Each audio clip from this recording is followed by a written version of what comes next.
What is up, AFC South football fans, and welcome into another edition of the AFC South Roundtable, powered by Underdog Fantasy. Use the promo code RTS over on Underdog, and that will get you a $1,000 bonus credit plus a free pick. Good to have you in after our brief hiatus as we dive into free agency, which kicked off today, and I can't wait to see how all the fellas are reacting to all the latest moving and shaking in the NFL. So without further ado, let's bring them in, fellas. We got some new graphics. We got a new sponsor.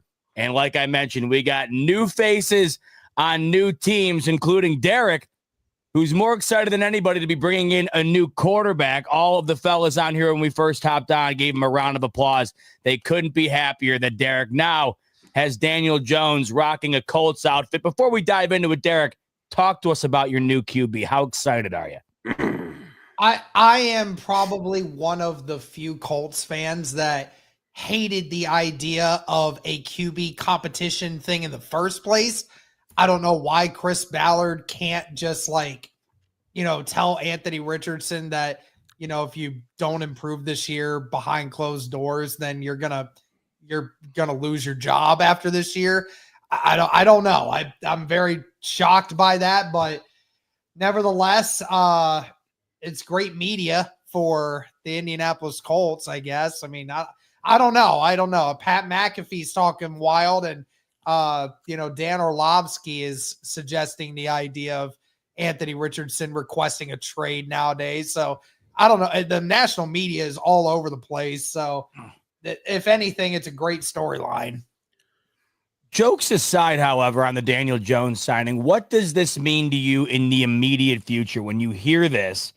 And then, of course, you hear all the talk about Anthony Richardson, not only all the last couple of seasons here, but the last offseason in particular here, because it does feel like if the Colts can figure it out at quarterback, they're not too far off from competing for a playoff spot. And, you see what happens from there. Your immediate thoughts here on what this means, maybe not just now, but for the long term here, especially with Anthony Richardson. Yeah, I mean, no doubt. The Indianapolis Colts, they've had bad quarterback play a lot over the last few years, and we have been still somewhat competitive in the division.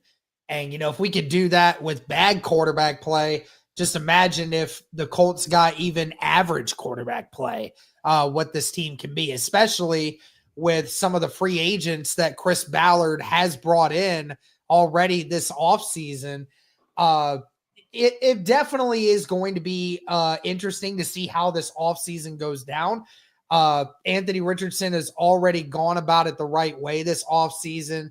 He's working with Josh Allen. He's working with Josh Allen's QB specialist, Chris Hess, to improve his throwing motion and footwork so that, he becomes a more accurate passer, and has said that no matter what situation the Colts put him in this year, whether there's quarterback competition or no quarterback competition, he will battle it out. And he's already said that they're going to see a different version of him this season with all the new things that he is doing. So definitely is going to be a very fun position to watch throughout the offseason when Anthony Richardson and Daniel Jones go to battle in training camp. We'll get back to the Colts in just a little bit. I want to go down to Ruben, who loses and adds early in this free agency. You lose Laramie Tunsil. I know that's got to be a tough pill to swallow if you're a Texans fan, but you do bring in C.J. Gardner-Johnson. Talk to me a little bit about the subtraction and the addition for Houston over the weekend here. Yeah, well, the subtraction, the trading of Laramie Tunsil to the Washington Commanders, I think shocked everyone. I will say, though, if you look at the reactions, majority of Houston Texans fans, they are happy that this got done. With Laramie Tunsil, you knew you were getting great pass protection, but what you were also getting were 10 to 12 false starts every single year. And when you are a young team, Laramie Tunsil was one of the last remaining essence of Bill O'Brien. And we heard C.J. Stroud say it himself that Laramie's a vet. He doesn't practice. it sounds like the Houston Texans want to get the right people in their locker room. And maybe Tunsil wasn't that guy. And we've said it time and time before. When you talk about the swarm mentality in Houston, the special work ethic and relentless mindset, Laramie Tunsil does not fit that build. I've said many times, I don't care how many false starts he has. I know he could shut down the Myles Garretts and the Micah Parsons. Now we, get to see a new left tackle in Houston. I'm kind of worried about it. I'm not going to lie to you, because with Laramie Tunsil, CJ Stroud was already the second most sacked quarterback in the NFL. Now you're taking away a 5-time Pro Bowl left tackle when all of those Pro Bowls were in Houston. I know a lot of fans are happy that Tunsil is gone, but once the first couple of sacks come from the blind side, everyone's going to be banging on the table, about this trade. And life without Laramie Tunsil is going to be very interesting. Now, you made a trade earlier this morning where you got CJ Gardner-Johnson for just Kenyon Green in a late-round pick. What an addition by subtraction. CJ Gardner-Johnson makes this Houston Texans defense that much dangerous. And we were already saying this is a Super Bowl level caliber unit.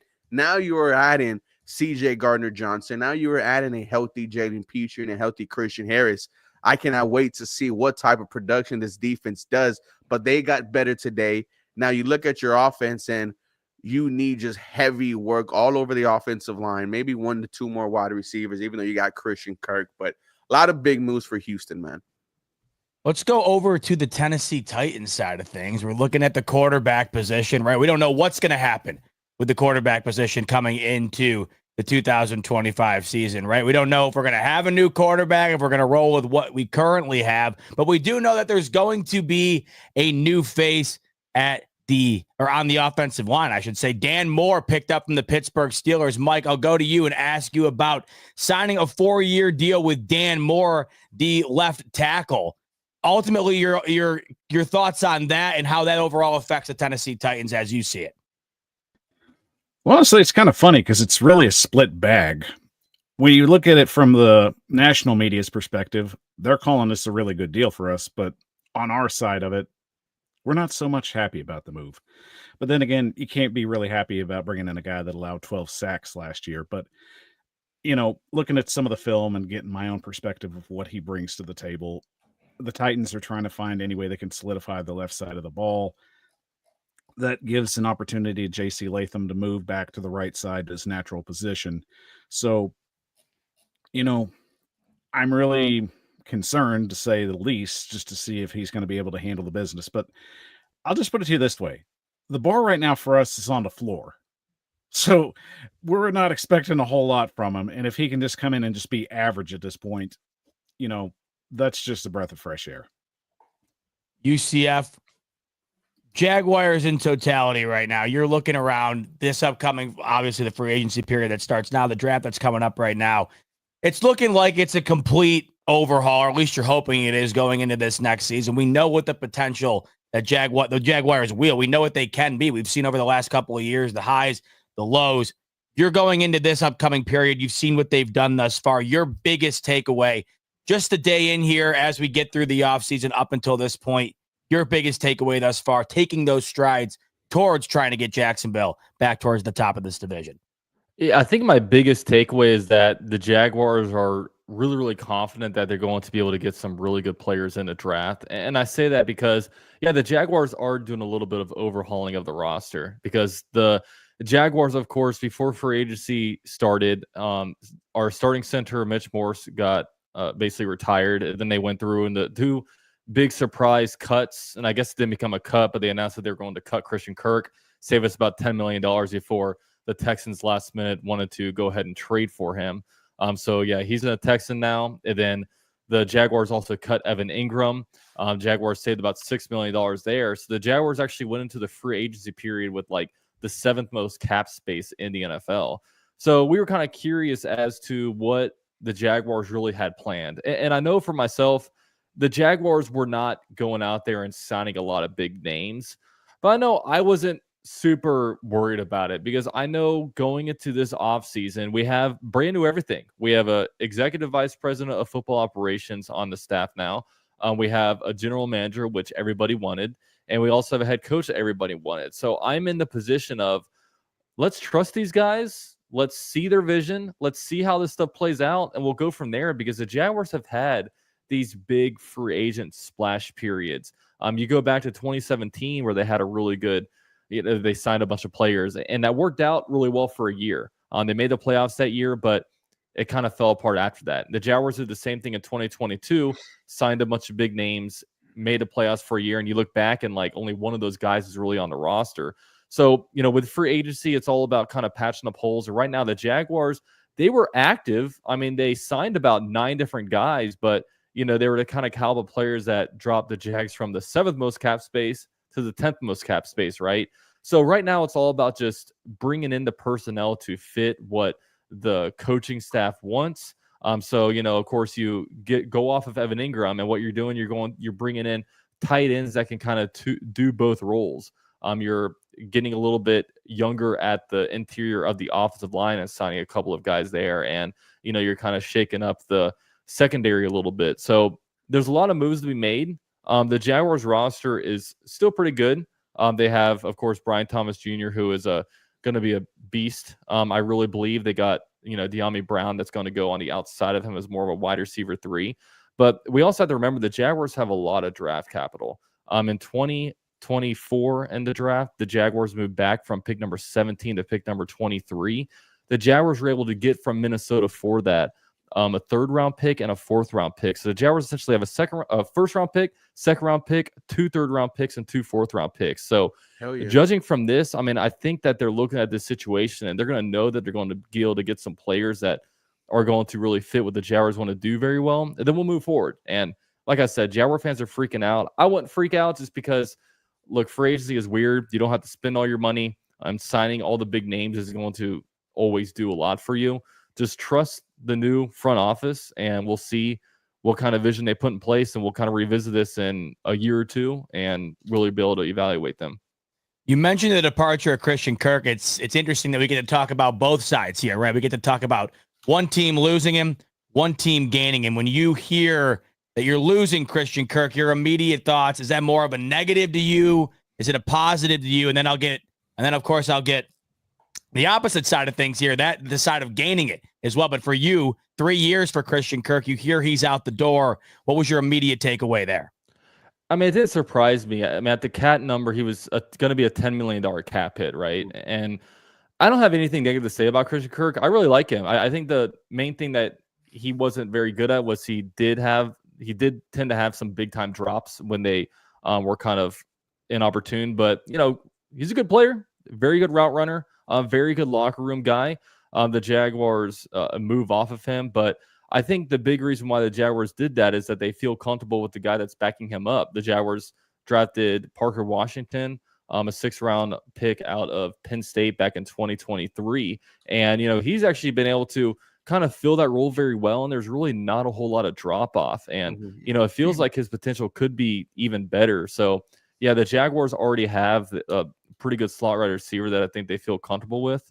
And yeah, I guess Christian Kirk. And also the big thing about Christian Kirk also is I don't necessarily think that he's injury prone, but he's had 2 season-ending injuries, right? In 2023, his season got injured. His season got ended with a groin injury. And, that was the same game where Trevor Lawrence had his injury, and then the Jaguars just, fell off after that in 2023. Then in 2024, broke his collarbone, right? So 2 big season-ending injuries. So when you look back at his 3-year Jaguar career, 2 of the seasons he ended the season on the IR, and we didn't see him come back. So that's just the unfortunate thing about Christian Kirk. But had nothing bad to say about him. I think he'll do good things for the Houston Texans, and I wish him luck outside of when he's playing the Jaguars, of course. Ruben, obviously you're no stranger to wide receiver injuries. Last year, Stephon Diggs goes down. And there were injuries all throughout that offense last year. And it didn't work out for Stephon Diggs in Houston quite like Texans fans were hoping. But now you do add Christian Kirk. So what UCF's loss is your gain. Your thoughts on acquiring Christian Kirk, what he might look like with C.J. Stroud. Yeah, it's kind of a deal that worked out for both organizations. The Jaguars were going to, just flat out release him. So they do get a 7th-round pick for that. And they give, like Parker Washington, like UCF said, an opportunity to shine the Houston Texans right now, they're gearing up to try to put themselves in the conversations of, Buffalo, Kansas City, and Baltimore. And how you do that, man, is having just some pretty good catch passers. I like Christian Kirk, like UCF said, good routes, could get separation, could attack the weakness of defenses. That sounds like exactly what new offensive coordinator Nick Caley wants to do with his wide receivers. He's coming from the Los Angeles Rams system as a pass game coordinator. So route runners is, I think, what Houston is bringing in. And, you also saw was bringing someone like Justin Watson. But with Christian Kirk, you're just hoping he's healthy. Some relief is that he isn't lower injury. The season-ending injury last year, it was a broken collarbone. But there are some concerns there. But as a number 2 wide receiver, Christian Kirk, I'm not mad at it at all. And, I'm pretty sure in the next couple of days or weeks, we see a contract extension, and maybe he's here for 2 years instead of just the one on the $16.5 million. Someone who might be trying to stop Christian Kirk and his impact for the Texans, that's Charvarius Ward. Derek, let's go back up to you. One of the bigger splash moves, one of the bigger names coming into this division. The Colts wind up acquiring Charvarius Ward, a deal worth up to $60 million on a 3-year deal. Your thoughts about bolstering that secondary? I know it was an area the Colts were definitely looking to address this offseason. They do get Charvarius Ward. Your initial thoughts on bringing him in? Yeah, so apparently that contract's even better. It's not actually $60 million. It's actually $54 million now. They redid the contract earlier today. So instead of it being $20 million a year, it's going to be $18 million now. So that's even better. Obviously, Charvarius Ward, many considered him to be the number 1 free agent corner target in all of free agency. And supposedly he was Chris Ballard's number 1 free agent that he wanted to go after. And I love it. I was super ecstatic. I like literally was running around my house and like ran upstairs to go do a video. As soon as I heard the news, Cody was blowing up my phone when he saw the news. I was like, because it was the second move of what was otherwise probably the craziest free agency day in Chris Ballard's tenure. This is the type of move that Chris Ballard never makes. And then you just all of a sudden get a all-pro corner in a secondary, which definitely needed it. We just had a bunch of young guys. Kenny Moore is about to be on his way out here in a few years. He is on the bad side of 30. So, you had to get somebody in there that was going to be able to take over the cornerback room. And Charvarius Ward is definitely the type of guy that you want in on that defense. Doesn't really matter what kind of scheme it is, but it does help when you have Lou Anarumo as well, who likes to be aggressive with his corners. And Charvarius Ward's a guy that you can put out on an island or you can mix him up anywhere that you want to. So I love it, man. I mean, like I said, it was only one of the 2 big moves that we made on Monday. And the fact that it was made on a Monday, the Monday of free agency starting, just made it all that much sweeter. It's not necessarily AFC South news as it currently stands, but it once was. DeAndre Hopkins used to play in this division. He was Mike's wide receiver for his Tennessee Titans, and I'm just seeing flash across our screen in the comments section and over on Twitter. He has found a new team. It seems like he's hopping from AFC juggernaut to AFC juggernaut. He goes from the Kansas City Chiefs and Pat Mahomes to now the Baltimore Ravens and Lamar Jackson. Mike, quick thoughts from you. You had a couple of years with DeAndre Hopkins on your squad. Do you think there's anything left in the tank here that the Lamar Jackson-led Baltimore Ravens offense can get out of DeAndre Hopkins towards the end of his tenure? Nah. Simple as that. Simple as that. As Mike drinks his tea. You've had it, I'm assuming. You're done with the whole DeAndre Hopkins having success anywhere else type saga, I would imagine. Look, good for him. I think it's a good fit in the terms of them just having another guy that's going to go out and get some catches, but he's not going to have that impact that he had, 3 or 4 years ago at this point. I think at this juncture in the stage, he's just happy to go out there and have an opportunity to play for a ring. He's in a good position for it. more power to him if he does. So. Well, somebody's got to throw him the ball, Mike. And obviously, when during his time in Tennessee, it just didn't work out. You're currently sitting here right now with the number 1 overall pick. You're seeing all of this talk circulating around what's going to happen with the quarterbacks, not only in the draft, but these quarterbacks currently being dealt right now. We just saw Geno Smith be dealt. We don't know what certain quarterback futures are going to end up looking like for guys like Aaron Rodgers and so forth. You're sitting here as this all starts to get underway, right? These moves are being made. Where you're at right now, where are you looking to go with that number 1 overall pick in about a month and a half or so right now? Are you looking to have that pick be part of a deal that could then wind up making another deal here over the next couple of weeks or month or so? Or are you steadfast on making sure that number 1 pick remains in Tennessee in about a month and a half or so?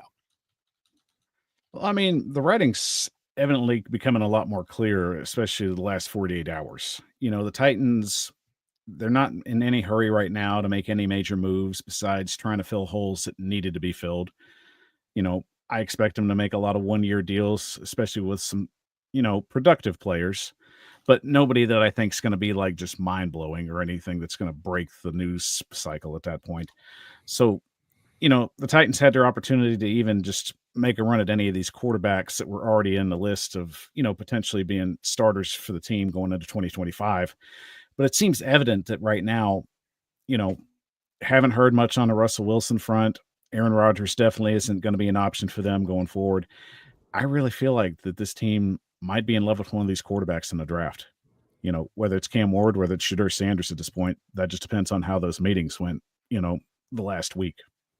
Is there one in particular? Because I know, of course, during the combine week, it seemed like Shedeur Sanders did himself no favors based on everything that was coming out about him. Is there one of those guys in particular that you're looking forward to hopefully walking the podium for Tennessee? Or are you kind of at a point right now where you're like, let's see what happens. Let's let the general management figure it out for us, and I'll be happy with whatever ends up going down.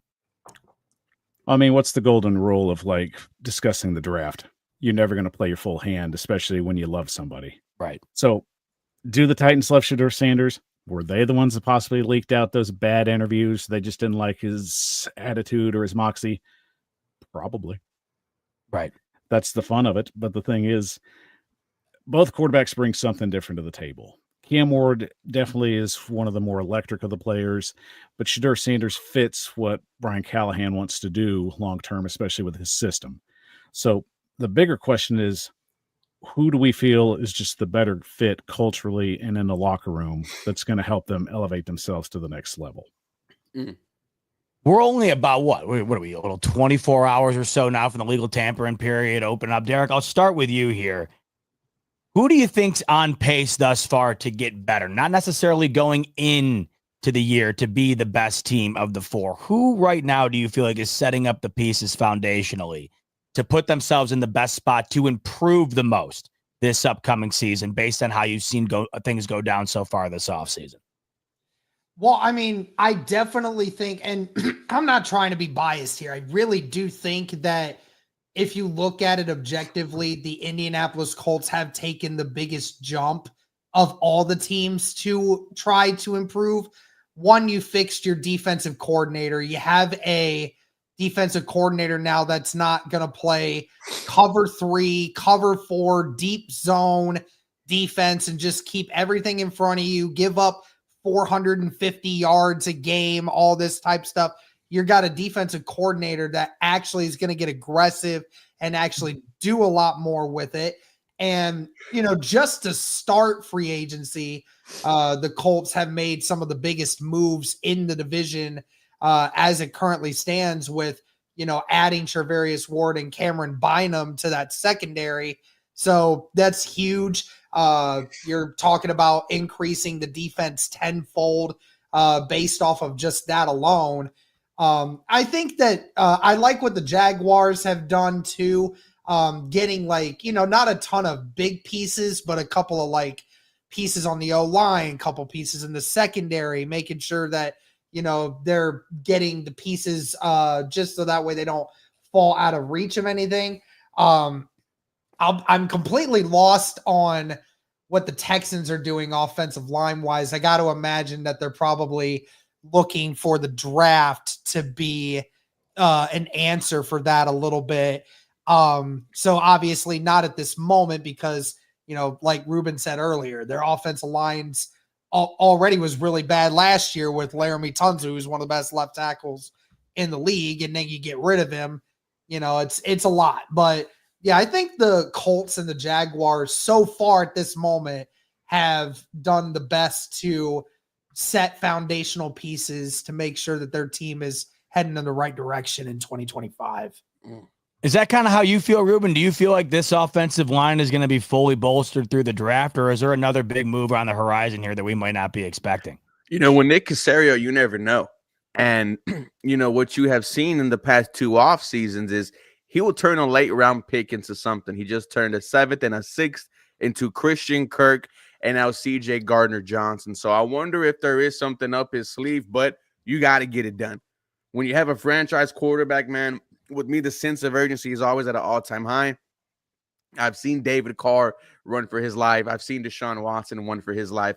Now we're seeing CJ Stroud run for his life. So you have to fix this, man. You got to fix this quick. It's year 3 of CJ Stroud. Another reason why the Texans made this move is because you were going to have to make a decision on Laramie Tunsil sooner rather than later, and you free up almost $40 million over the next 2 seasons because we know who the Houston Texans have to sign: Derek Stingley, CJ Stroud, and Will Anderson Jr. So they're kind of thinking ahead. We've already heard some rumblings that Titus Howard might be switching over to left tackle, and your second year pick out of Notre Dame, Blake Fisher, would be your right tackle. So I agree. I feel like our offensive line did take a step back. I just have to see what the plan is here.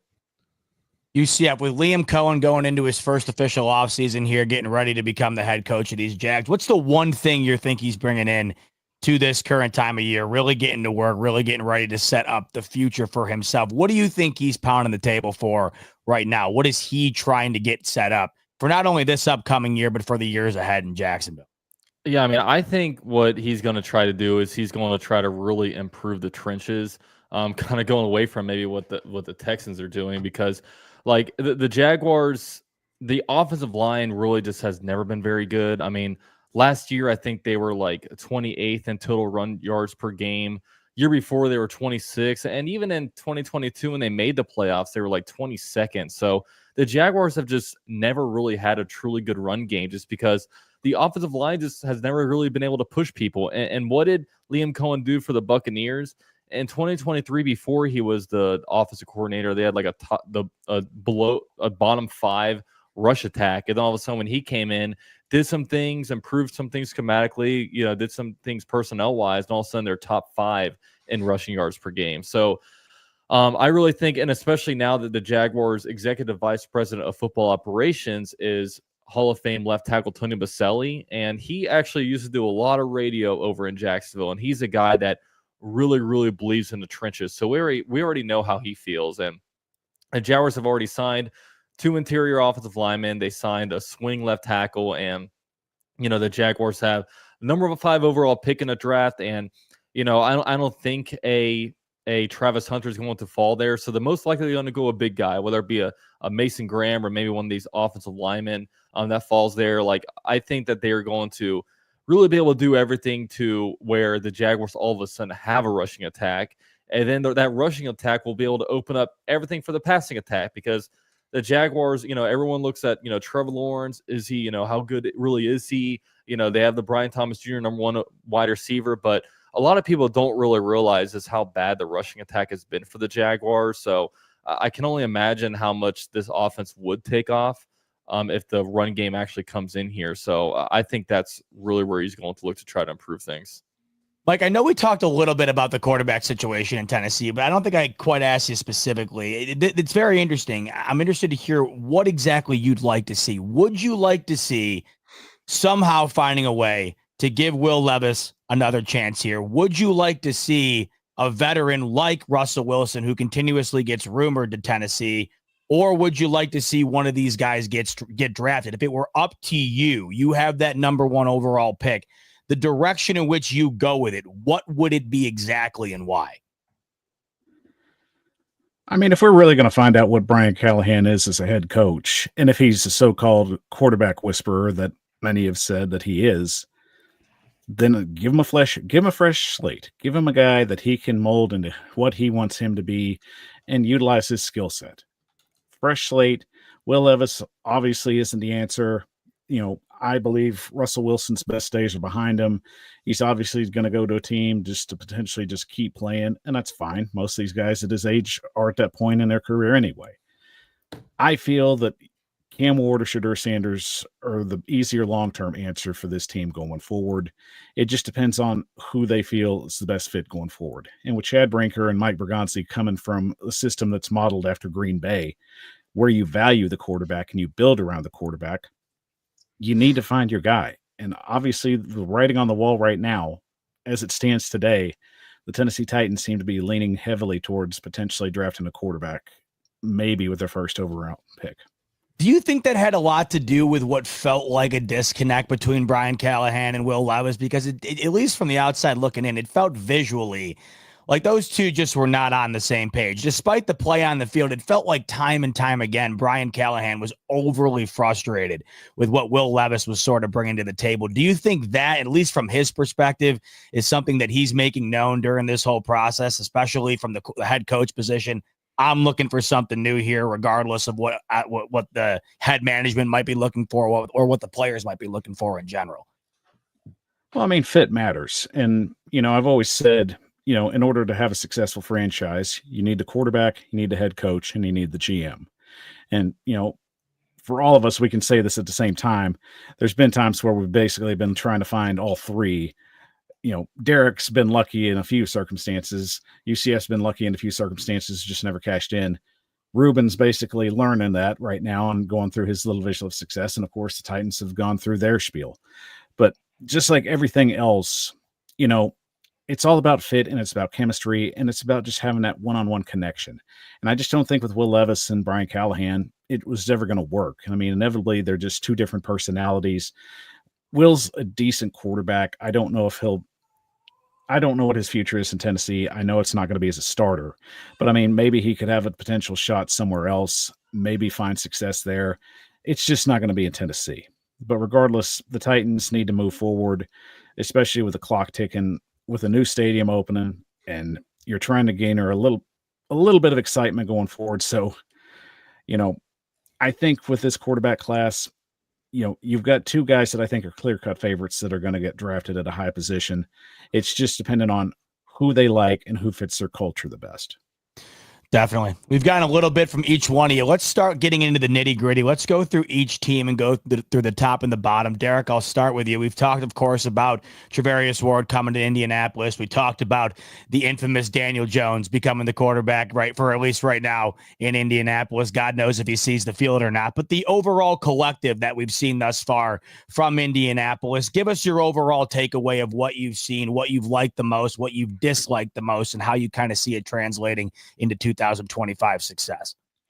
Yeah, this has been a complete 180 for Chris Ballard. It is a philosophical change to what we have ever known from Chris Ballard. It's been less about paying your own guys and bringing in new guys. That has never been a thing for Chris Ballard. He's had a few outside free agents here and there, and, has made a trade or two every once in a while, but, very rarely do you see him give up on the people near close to him. And, we have actually let quite a few of our own guys go.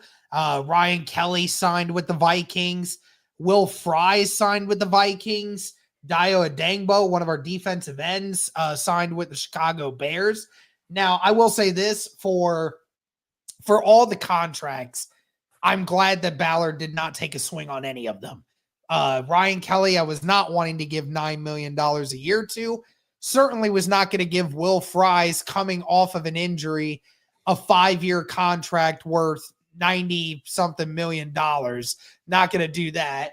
And Dio Adangbo, the Chicago Bears 100% overpaid, giving him $16 million a year. I was not about to do that either. So it's been great to see, Ballard stay away from some of the in-house free agents that are getting this big time money for no reason at all. And, actually paying some guys that actually garnered some actual pedigree. Cameron Bynum is an ascending safety that, has done a lot of great things. He's only missed 3 games in his first 4 seasons as a Minnesota Viking, has actually missed no games in his last 3 seasons. So ultra healthy, versatile. He's been all over the secondary. And if you've been good enough to do a Flores defense, you can 100% work in a Lou Anarumo defense. And as we mentioned before, with Charvarius Ward, the name speaks for itself. You can do a lot with that. And the Indianapolis Colts needed a big time corner to be that number 1 corner, set the precedent, know what to establish in there. Because that was one of those units that Ballard did nothing to address last year. Actually, really the last couple years hasn't really done much of anything to address it. So it's nice that we finally see that things have been getting done there. And then, like we said, with Daniel Jones, it is what it is. I hope that it works in anticipation for helping to light a fire under Anthony Richardson's ass. It better, or else, his time in Indy will be up very shortly. So, all in all, I'm very happy with how free agency is starting out for Indianapolis. I will say this, don't count out the Colts yet on potentially getting Trey Hendrickson. There is going to need to be some more cap room moved for them. I think after they restructured their right tackle Braden Smith's deal, I think they're going to end up being around 20 million. But they're going to have to open up at least another 20 million to make sure that they have plenty of room for Trey Hendrickson, a few other moves, and their draft picks. So, but it is possible that the Indianapolis Colts can do it. And they are one of the few teams that are very highly linked to him, obviously, because his former DC is now our DC. And our defensive line coach actually coached him in college, too. So there's a lot of connections there. Just ultimately, are the Bengals going to play hardball there? Well, I could see why they would now, right? You have, of course, Myles Garrett, who everyone thought was going to be on the board, off the board. Max Crosby got his generational deal. Now, all of a sudden, it feels like it's Trey Hendrickson and Trey Hendrickson alone. And I got a feeling that Cincinnati knows it. They're going to be asking top-tier money. It's incredible the amount of money these guys are commanding now. It's getting almost over, like, decent quarterback pay at this point, what these guys are maintaining at the quarterback position. That would be a crazy move if the Colts were able to pull it off. One last thing on Daniel Jones before we move on to the Texans here, Derek. If you're Daniel Jones, obviously from Ballard's perspective, from the Colts perspective, the idea is let's get somebody in here who was recently a starter, can potentially light a fire underneath of Anthony Richardson. But if you're Daniel Jones, do you think he leans taking this Colts deal because he looks at it as a spot where, man, if there's a place where I'm going to wind up getting a potential spot to play, it's here? Do you think that's how he views this? That's very interesting because obviously it came down to Minnesota or Indianapolis, and supposedly the deals were very close. It just came down to Daniel Jones doing that. And, I'll be completely honest. I think that Daniel Jones probably took a look at it and say, okay, so the question of AR's future is in hand. And he's also been injured a lot. So he's probably banking on the fact that, I might actually get to play a few games like this year if Anthony Richardson gets hurt again. And, I might be able to use this 1 year kind of contract and just be like, oh, yeah, see, if you give me a few games and, I showed you with a decent offensive line and a run game and, a few weapons here and there that I can actually do something if you're not like the Giants and, you just give me no offensive line, no weapons around me at all. I'm assuming that is probably what went into this aspect is there's probably a better chance that he thought he'd get a chance to play this year. Not 100% sure if, being the full-time starter, I doubt that he thought that was actually going to be legit. But if you're going to take a chance on whether JJ McCarthy plays full-time or if it's Anthony Richardson, you're probably going to take the chance on Anthony Richardson getting hurt more frequently. Yeah, it's funny with the Vikings. Don't even have to be hurt. Right. Daniel Jones might be just better. And, I feel like you're underplaying this, Derek. You have one of the biggest bust situations in the last 5 years, a top 5 quarterback, and it clear signs he is just not the guy. And now you are bringing in If I'm Daniel Jones, I'm thinking I could win this QB1 battle in training camp because Anthony Richardson has done nothing to prove that he is the guy in Indy. Has done absolutely nothing but tap out and have former Indianapolis Colts greats talk bad about him and the organization. I don't care what Pat McAfee says about Anthony Richardson. I don't care. Pat McAfee is a punter. You guys also, are just who, by the way, man. got arrested at the age of 23 for jumping off a bridge and into a freaking river in Indianapolis, dude. Like, as if I care about the moral efficacy of what Pat McAfee says about being a responsible football player. Get the hell out of here with that. I'm not denying the fact that he definitely has been a terrible quarterback. You are denying it. You talk more and you're also deflecting than your quarterback competition. What's going to be the only story on your channel, whenever Indianapolis Colts channel, for the next 2-3 months is who is going to be quarterback 1 for the Indianapolis Colts, Daniel Jones or IR5.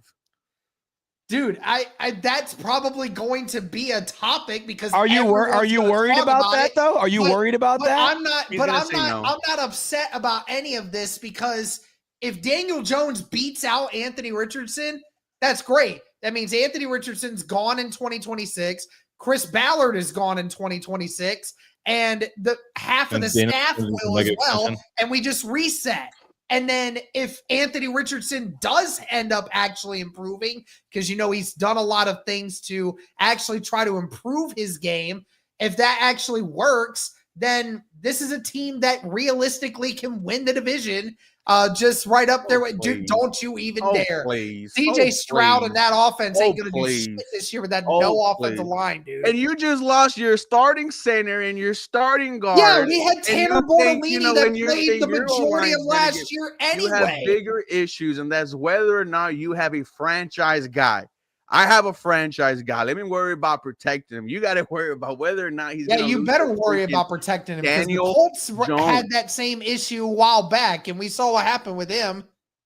We saw what happened. I hope your guy don't have to worry about that. Dude, yeah, but the big reason why if Daniel Jones wins that quarterback 1 competition, this has to be the biggest joke of the last, 100%. I will say decade. 100%, and that's why Ballard deserves to be fired because. He could have traded up to the number 1 pick with Chicago that year and could have easily swooped in and taken CJ Stroud, whoever they wanted at that point, and could have had their pick of the litter.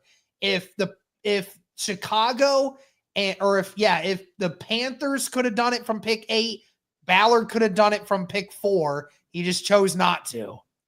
It feels like it could be 4D chess, though. What if you bring in Daniel Jones, knowing everybody knows he isn't good, and he wins the job?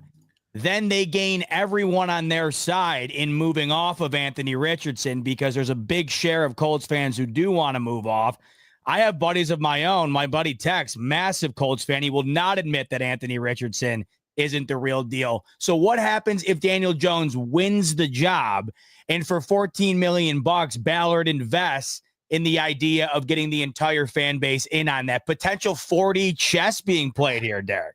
I don't see how that works because all that does is it just shows that you were incompetent once again at figuring out your quarterback position after Andrew Luck left it. I mean, we've even heard Ballard say in the offseason, even at the combine, that They said they drafted Anthony Richardson under the understanding that they knew it was going to take time.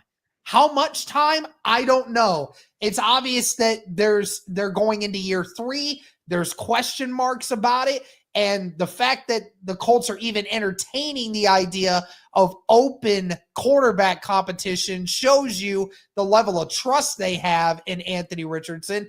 Not necessarily only the fact of his play, but the fact that he's been injured for more than half of his early NFL career. So that can't be a thing. He has to remain healthy and has to take a significant jump in the numbers in order to prove to the Indianapolis Colts that he's worthy of being the long-term solution. I'm Derek, still 50-50 on it. Derek, I love the fact that you've got arguably maybe one of the best cornerbacks in this free agent market, and we've spent most of the show talking about this damn quarterback. I know. The plan works. We're talking about my backup quarterback, and yet still we're not talking about the two of the biggest splash moves in free agency so far. Why are we not talking about Cameron Bynum and Charvarius Ward? Because you have Daniel Jones. Your argument's invalid at this point. I hate this. Well, bro, you really know in 2023, Gardner Minshew outperformed Anthony Richardson. In 2024, Joe Flacco outperformed Anthony Richardson. And now you're bringing in another guy. Daniel Richardson played for a grand total of 10 quarters. The reason why Daniel Jones chose the Colts is because he knew that he'd be able to win that position way easier than beating out J.J. McCarthy, a team that he just came from in the Minnesota Vikings. He knew that the Colts were a much better opportunity for him. I mean, it speaks volumes, bro. Yeah, UCF, you're bringing up exactly where my mind went, because it's either A, he has a chance to win it, or B, Anthony Richardson gets hurt yet again and he goes in. That's why I feel like Daniel Jones maybe taking that spot maybe made the most sense for him. I think that's why it's interesting. And it's also interesting because Daniel Jones, who doesn't love talking about Daniel Jones? I think we could sit here and talk 3 hours about Daniel Jones, right? Everybody's Daniel Jones' biggest fan. But Derek, Daniel Jones is not that appealing. Derek, all right, listen. The last time that we saw Daniel Jones, I don't even remember what was happening. All I know is he got himself benched and released mid-season. Okay, that's all I remember. I'll give you the final word before we move on to talking about Houston. We'll move on from Daniel Jones real quick. Talk to me about those 2 big splash moves and just how much that improves Indianapolis going into next season. It's huge. I mean, again, to get a number 1 safety and a number 1 corner and 2 guys that not only are just number 1s at their position on this team, but, you know, guys that are some of the best in the league at what they do. I mean, this is going to be huge for this defense. This was the 29th ranked defense last year, and partly because, I mean, obviously for a multitude of different reasons, I feel like the defensive coordinator change is going to make a big difference. But with that defensive coordinator change, you have to bring in really good talent, and you have to make sure that you bring in those guys that are going to work best in that system. And again, Cameron Bynum, he has flexibility everywhere. He had cornerback play in college, and even has free safety and strong safety experience with the Minnesota Vikings. So you can put him anywhere that you want to. And then obviously Charvarius Ward, you could put him on the number 1 wide receiver of any team, and he's going to go toe-to-toe with them every single time. So I love it. And I mean, it cannot be understated just how big that is for the Indianapolis Colts defense. That immediately makes that secondary a lot more promising. Well, we will transfer from congratulating Derek on his big signing for Daniel Jones to congratulating UCF on becoming a father. Paul Wilson coming in with the super chat saying congrats on becoming a dad, UCF. However, he had to throw a dig in there by saying it's a shame. It's in a horrible county, though. Hey, at least the school districts might be all right out there, UCF. School districts, okay? Hey, don't be talking bad about Duval, okay? We are doing good out here. That was good. Vonda I Well, appreciate it, Dalton, man. the sad thing is you are not going to be getting any sleep anytime soon. Oh no, because that I dream haven't. is I, dead. I haven't been getting any sleep. This is the first content I've come out with since the baby popped out this weekend, and Is it one crying you're up like that or what? yeah, I mean it's a lot of crying. It sounds kind of like Derek when he talks about Anthony Richardson, so it gets me right up. Yeah, I just had to kind of deal with it. You had to talk him down, and yeah, I mean, but on a serious note, it's an awesome time. And Now, I got to ask one question, and every dad knows the answer to this. How many times have you double taked when you've set the baby down or you've done anything near the baby, like just the double take? I mean, I'm constantly worried about him, but it is crazy. I mean, it's crazy seeing the baby, and I mean, honestly, words can't describe it. Words really can't describe it. Hell So yeah. I What's the appreciate coolest thing, man? everybody the for club. wishing me good things, and hopefully I get some good sleep tonight.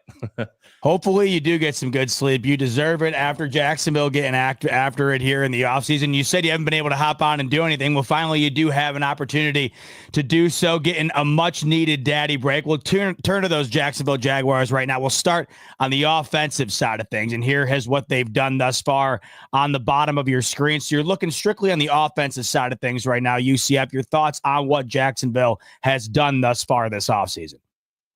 Yeah, this is, and like I was kind of saying earlier, we got to kind of trust the process. The Jaguars have got a lot of quantity, and many people will kind of argue that, hey, maybe there's not a whole lot of quality here. And I know one thing James Gladstone kind of said was that he was trying to raise the floor of this team. So you're bringing in guys that will, a lot of depth pieces, right? You get a swing tackle, you get a couple more interior offensive linemen in. You spend money on one cornerback, and Jordan, can't remember his last name. Jordan, I have it here somewhere. But yeah, the cornerback from the Dallas Cowboys. So, and what's interesting about that was the Jaguars actually felt good about our slot cornerback position, but then you pay a guy $10 million a year to play that. So I think Jarian Jones will probably shift to the outside. But yeah, I don't know how long you guys want to talk about backup quarterback Nick Mullins over here. But I mean, I was surprised by that because I thought they were probably going to bring in Kyle Trask from the Tampa Bay Buccaneers, just being that he comes from Liam Cohen's system. But Nick Mullins, of course, comes from the Minnesota Vikings, and Grant Udinski was previously with the Vikings. So there's going to be some familiarity with there, but also you bring in a guy who's a veteran who's got some NFL starts. Everybody kind of knows of Nick Mullins. Maybe not as many people know about Kyle Trask, but yeah, I like the De'Ami Brown, the outside wide receiver. We all probably got to see a good amount of him because he did have some success in the playoffs last year. So he'll be kind of another speedy outside wide receiver for us. But, like I said, I think this is all about just shoring up some spots. I mean, the Jaguars didn't go out here and sign a bunch of big names, but free agency is a tricky thing, right? You can go out there and sign every name, throw out all these big contracts, but what does it mean? Sometimes it doesn't really mean anything, and it's hard to really evaluate how good you do because you have all this cap, but you don't have to spend as much. It's not like the NFL draft where you have all these picks and you're going to make these picks, right? So, yeah, I think that this is all about just going out here, bringing in some guys that fit the scheme, some good depth pieces, and, with all the draft capital the Jaguars have in the 2025 NFL draft, I think that is really where you're going to try to find some additional starters to, really move forward to build the, cornerstones pieces of this franchise. How about on the defensive side of things? Anything different there you feel a bit more confident or less confident about based on what the Jacksonville Jaguars did offensively? Yeah, I mean, it was crazy the Jaguars kind of bringing in some additional what's called defensive backs. Of course, Eric Murray comes in from the Houston Texans, so I'll have to ask Ruben a little bit more about him because he'll know more about him than me. But still think the Jaguars need to address get another edge rusher in here, just because, man, you had an Arden Key in 2022, but the Jaguars really haven't had a third edge rusher since then, and they haven't. And granted, they haven't gone out. It's not like they've signed a guy and they were busts, like they just haven't done anything there. So I imagine the Jaguars try to find somebody out there and another free agent. Of course, we're only day 2 into legal tampering, and tomorrow is actually when the official free agency starts. But I can see the Jaguars going out there and trying to find another edge to, fill that need so the Jaguars can have a real good third down rotation instead of just relying on Trayvon Walker and Josh Hines Allen to get sacks. But yeah, it's good to see that Houston Texans fans are talking good about Eric Murray. Excited about him, and yeah, we'll just have to see where the Jaguars kind of move from here. Ruben, I think when we talk about Houston, we talk about offense mostly. Talk to me about what they've done defensively here that has you feeling good going into next season so far. Yeah, so Sheldon Rankins, that was the first signing yesterday around 6 in the morning. He had one of his best seasons with Houston not too long ago, was with us in 2023. When we knew he was going to be a free agent, this is one that everyone said, go ahead, bring him back. He was one of the first group of free agent players in the DeMeco Ryans era. I'm happy that he's back, but it should not stop you from taking a defensive tackle early in the draft. Darrell Taylor, I think, is your Jerry Hughes replacement, 27 years old. I wonder if there's something there. In year 2, he had 9.5 sacks with the Seattle Seahawks. So hopefully DeMeco Ryans can sprinkle in some dust on him, and we see some good football in front of him. Tremon Smith is, cornerback, special teams guy, was with the Houston Texans during the dark years of Davis Mills and David Culley, had some good moments. He wanted to return to Houston, happy he's back. And Derek Barnett is just another, depth for the Houston Texans defensive line. Had 5 sacks for you last season, 2 defensive touchdowns where he just had insane moments by himself. The defense is pretty much set, guys. And you just added CJ Gardner-Johnson, who coming off of a 6 interception season with the Philadelphia Eagles. You already have one of the best young secondaries in the NFL. With the addition of CJ Gardner-Johnson, the Houston Texans might have one of the best secondaries in the NFL in 2025.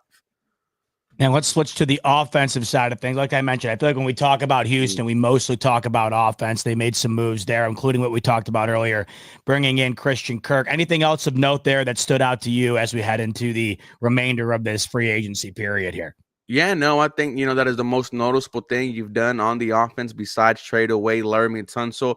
Braxton Berrios, I think, is a camp body. Justin Watson, I think, is a camp body. Dare, maybe a receiving back slash kicker. He kicked a field goal for you 2 seasons ago against the Tampa Bay Buccaneers, and you won the game. You obviously have some more work to do, but you got rid of a lot of money with the Laramie Tunsil trade. You brought in a number 2 wide receiver. I know the Houston Texans aren't done on offense, so we just got to see what they have for the next couple of days. All right, Mike, we're going to round it out with you. You kick us off for the draft. We'll round it out with you talking about free agency news as of right now. Give us your biggest takeaway thus far as we've gone in through the first couple of days here, what you loved, what you didn't like, and what you hope to see moving forward here. Well, right now, with Mike Bergonzi taking over the GM role, it's basically stripping everything down and just starting from scratch in certain areas. I think the addition of Dan Moore, it was definitely an overpay, but you understand you pay the you suck tax, as some people say. And if you're a bad team, you're going to have to overpay for players. And Dan Moore, while he's basically allowed 12 sacks last year, I also look at some of the film, and some of that's on the quarterback play, some of that's on him. So it's an easy evaluation just to look at the numbers and just say, well, here we go again. But like I said, at this point for us, the bar is on the floor. So it's not really hurting my feelings anyway. So Dan Moore's going to be interesting to see what he brings to the table. But regardless, I kind of feel that helps solidify us going forward. And you move J.C. Latham back to his natural playing position at right tackle. So that worry's over. Sebastian Joseph Day, I love that re-signing. He was a solid piece for us, especially on the defensive line. So having him right next to Tvondre Sweat and Jeffrey Simmons, that just helps me feel a little bit better. Just knowing that this defensive line still got an opportunity to get rebuilt through the draft process, adding some edge help. With Cody Barton, that was an interesting selection, but I do like it. Mike Bergonzi played the Broncos twice, so he definitely got at least a pretty good look at what they brought to the table. And he's just a kind of high motor guy that gets to the football really quick. He's not the best pass defender, but at the same time, you're really just trying to get to somebody that can make plays, and he's really a talented playmaker at that end. So I think that makes up for his lack of play skills on the flat. But I do think it's a good signing for the Titans, especially on a low ball deal. And, interesting enough today, Ryan Stonehouse effectively, they decided not to tender him going forward. And it's understandable why they didn't, especially from some fans' perspective. with new special teams coordinator John Fossil coming in, who's had multiple experience with punters and kickers and is just an ace at that position. He wanted to bring in one of his guys, and Johnny Hecker has been with him throughout his duration with the Rams, and he's been to 2 Super Bowls, so they know each other very well. So this was a good get, 1-year deal. So you got a guy that's got a pretty good idea of what Fossil wants from his punter. So I think that was a pretty quick fix right there. So didn't blow me away, but I still think it was a good signing, especially with just the gravity of just them releasing a punter and then signing a punter same day. Well, there you have it, folks. We're a little over 24 hours from the legal tampering period beginning. We are less than 24 hours before all of these tamper negotiations become official, and we'll be sure to have all of that info continuously coming your way here on the AFC South Roundtable YouTube channel. But in the meantime, we appreciate you tuning in tonight. On your way out the door, like button if you could, subscribe button if you could, and make sure to utilize the promo code RTS over on Underdog Fantasy. That'll get you a $1,000 bonus credit plus a free pick. That's the promo code RTS on Underdog Fantasy. But in the meantime, we appreciate you tuning in tonight, getting all the latest from the 2025 free agency legal tampering period that just kicked off yesterday. And we look forward to bringing you more and more throughout the offseason. But for tonight, for UCF, for Ruben, Derek, and Mike, I'm your host, Z-Bot. Thanks so much, as always, for tuning into the AFC South Roundtable, and we'll see you on the next one.